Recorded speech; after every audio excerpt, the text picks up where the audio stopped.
यानंतरची बातमी आहे संभाजीनगरमधून। महाराष्ट्रासह संपूर्ण देशाच्या चिंतेत भर घालणारी ही बातमी आहे। केवळ चालू वर्ष म्हणजे 2026 मध्येच नव्हे तर आगामी 2027 मध्ये देखील अल निनोचा प्रभाव कायम राहणार आहे। हा अंदाज केवळ चिंताजनक नसून भविष्यातील मोठ्या संकटाची नांदी समजला जातोय। 2026-2027 या दोन्ही वर्षांच्या मान्सूनवर अल निनोचा थेट आणि अत्यंत घातक परिणाम होणार आहे। याबाबत हवामान अभ्यासक श्रीनिवास औंधकर यांच्याशी बातचीत केली आमचे प्रतिनिधी मोहसिन शेख यांनी।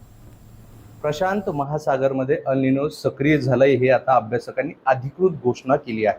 त्यामुळे 2026 मध्ये याचे परिणाम जाणवणार हे जवळपास निश्चित असल्याचा देखील दावा केला जातोय। मात्र पुढचा टप्पा आणि पुढची बातमी ही आहे की 26च नाही तर 27 मध्ये देखील अल निनोचा प्रभाव जाणवणार आहे।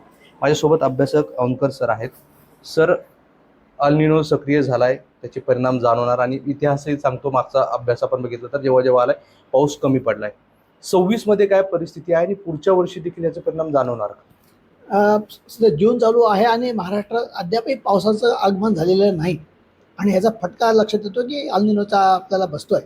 एकूण ट्रेंड बघितला गेला की अल निनो जो आहे हा साधारणतः जुलै 2026 ते साधारणतः फेब्रुवारी 2027 हा जो 8-9 महिन्याचा कालावधी आहे, या कालावधीमध्ये साधारणतः 92 ते 97% सक्रिय राहील असं म्हटलं गेलेलं आहे की एक्स्ट्रीम कंडिशन येते।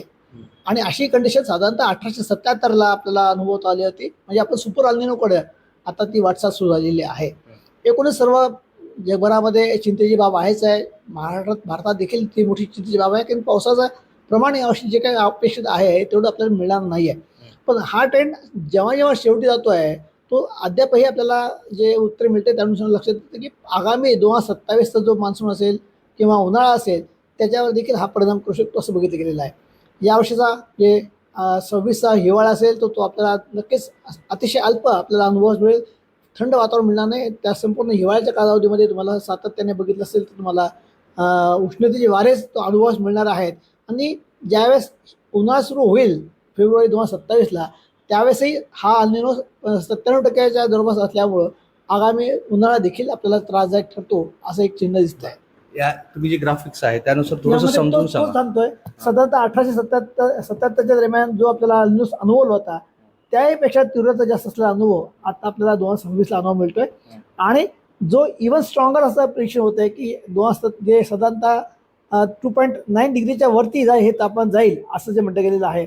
आणि आपण तो अनुभव घेताना 2027चा जो सुपर अल निनो जो आहे तो आपण अनुभव येणार आहे। साधारणतः इव्हन स्ट्रॉंगर असं म्हटलं गेलेलं आहे आणि कदाचित ही परिस्थिती आता येऊ घातलेली आहे।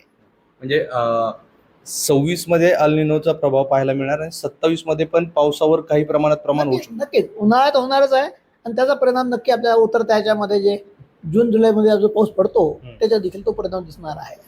धन्यवाद सर। पुढचे 8-9 महिने सुपर अल निनोचा प्रभाव जाणवला जाणार असं त्यांचं म्हणणं आहे।